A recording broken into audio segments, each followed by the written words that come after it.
চলে এসেছি আমরা একটা নতুন ইউটিউব ভিডিও নিয়ে। আমার ইউটিউব চ্যানেলের নাম শুভদীপ চট্টোপাধ্যায় ব্লগিং।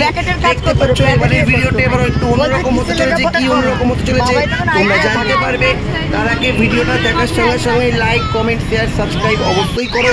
আর পাশে থাকা নিচের বেল আইকনটি অবশ্যই ক্লিক করো। তো বন্ধুরা ভিডিওটা শুরু করা যাক।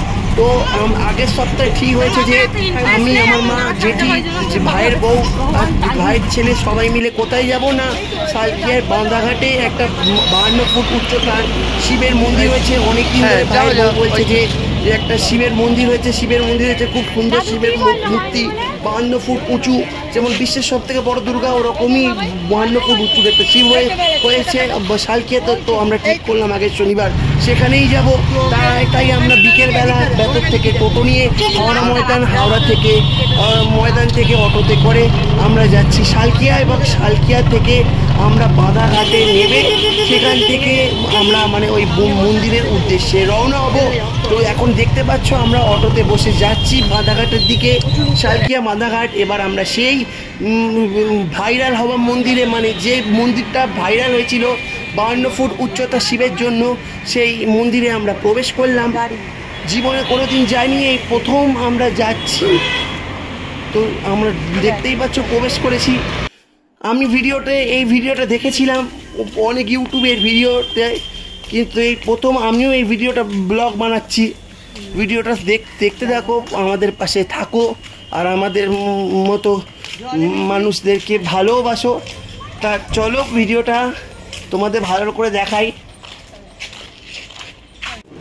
এখানে জেঠি তার নাতি মানে ভাইয়ের ছেলেকে নিয়ে আগে যাচ্ছে। ভাইয়ের ছেলেরও আগেও বলেছি প্রথম অভিজ্ঞতা, মানে বিশ্বের সব থেকে মানে 52 ফুট উচ্চতার মানে শিব দেখা তার কাছেও একটা ভাগ্যের ব্যাপার। এই হচ্ছে সেই শিবটা, যে শিবটা প্রত্যেক ইউটিউবারের কাছে ভাইরাল হয়।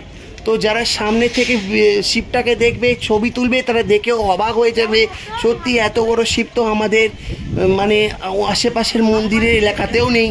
খুব সুন্দর একটা জায়গা, আমরা বেড়াতে এসেছিলাম।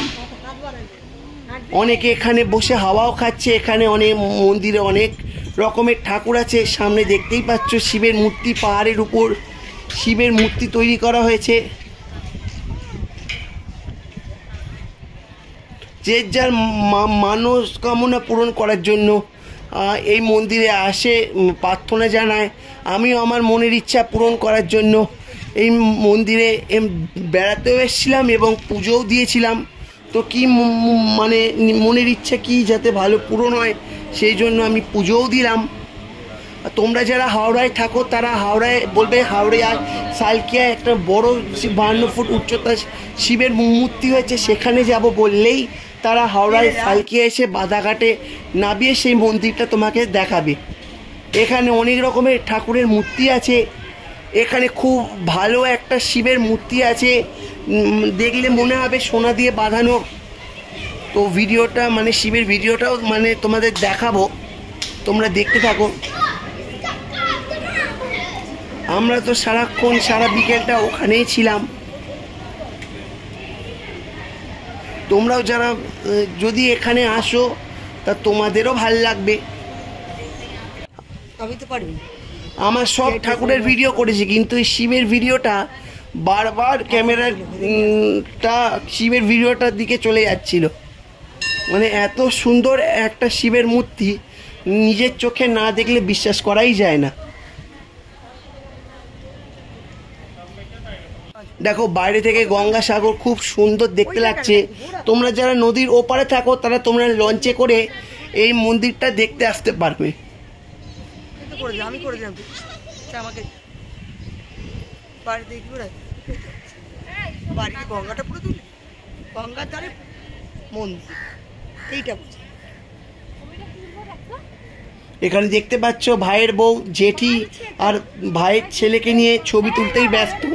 আর এখানে অনেক রকমের মানুষজন আছে, তারা কেউ আসছে, কেউ বসে থাকছে, আবার তো অনেক মানুষ আছে তারা ঠাকুরের নাম কীর্তনও করছিল। সেই ভিডিওটা অবশ্য তোলা হয়নি, কিন্তু ঠাকুরের নাম কীর্তন শুনেও মনটা একটু ভাল লাগলো।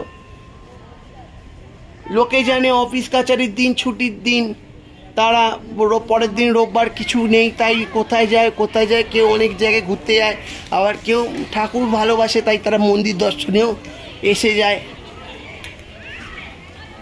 আমার মায়ের তো খুবই ভালো লেগেছে, বিশেষ করে এই শিবের মূর্তিটা দেখে বুঝতেই পারছ 52 ফুট মানে কতটা বড় উঁচু শিবের মূর্তি। এখানে অনেক রকমের ঠাকুরের মূর্তি আছে।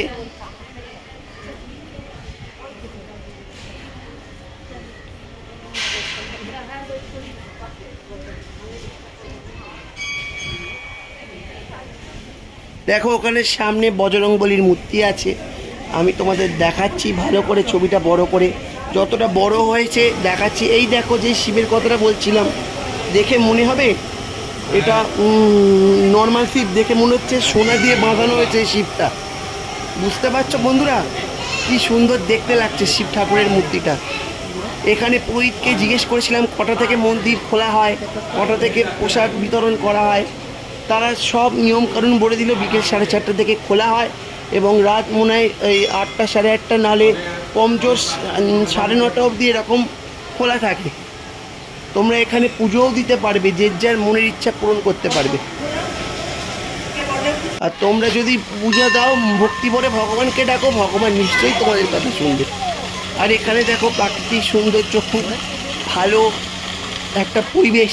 সত্যি আমার এখানে এসে খুবই ভাল লাগলো। আমার মায়ের তো খুব ভাল লেগেছে, তাই আমার মা ওই সেই মন্দিরটার আশপাশটা ভালো করে একটু ঘুরে দেখলো, আমিও দেখলাম। আমি প্রথম যাব না বলে ভেবেছিলাম, কিন্তু পরে যখন এলাম সত্যি আরও বেশি করে থাকতে ইচ্ছা করলো, তাই আরেকটু থেকেও গেলাম।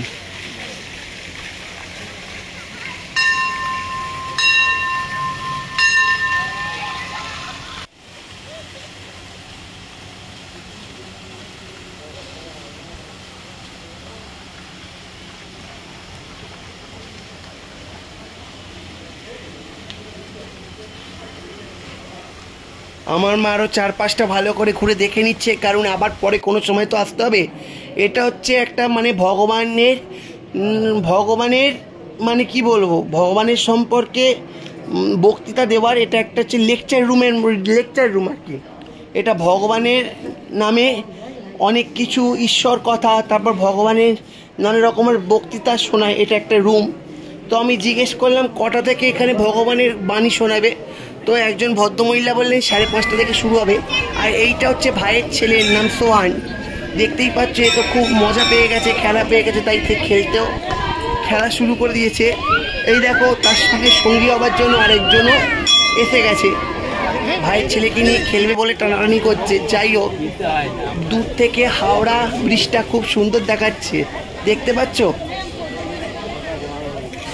আমরা জানি তোমরা ভিডিওটা দেখে অবশ্যই কেউ না কেউ কমেন্ট করবে, আর করো, কেউ না কেউ নয় সবাই করো, কমেন্ট করো। তোমরা কমেন্ট করলে আমার নিশ্চয়ই ভালো লাগবে। আর এই হচ্ছে একটা ভগবানের মূর্তি, এই মূর্তির কানে কানে যে যার মনের ইচ্ছা পূরণের কথা বললে এই ভগবান তাদের মনের ইচ্ছা পূরণ করে। কিন্তু এই ভগবানের কানে কানে সেই মনের কথা বলতে হবে, আর সেইটা আর কাউকে জানানো যাবে না। এবার আমরা এই মন্দিরকে বিদায় জানিয়ে, ভগবানকে বিদায় জানিয়ে আমরা এবার বাড়ি যাওয়ার পথের উদ্দেশ্যে রওনা দিচ্ছি। দেখতেই পাচ্ছ আমার পেছনে মায়ের কোলে ভাইয়ের ছেলে, পেছনে ভাই এসে মোবাইল নিয়ে কথা বলছে, ভাইয়ের বউ সবাই ছিল। এবার ভাইয়ের বউ বললো তার জুতো ছিঁড়ে গেছে, সিলেদারতে যাবে। আমারও জুতো ছিঁড়ে গেছিলো, আমার মাও বললো চল তুইও সিলেদারতে চল। তো আমরা সবাই মিলে সিলেদারসে গেলাম।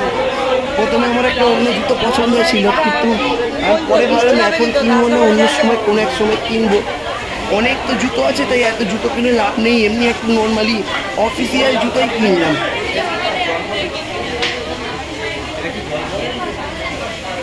দামটাও নিল, ভালোই দাম নিয়েছে। তোমরা তো জানোই সিলেদার থেকে তোমরা যারা জুতো কেনো তারা তো জানোই জুতোর কি দাম। আর পুজোর সময় তো জুতোর দাম আরও বাড়বেই, এটা আর বলার কিছু নেই। যাই হোক, ভাইয়ের বউ একটা চপ্পল কিনেছে, মানে চপ্পল নয় স্যান্ডেল চটি কিনেছে আর কি।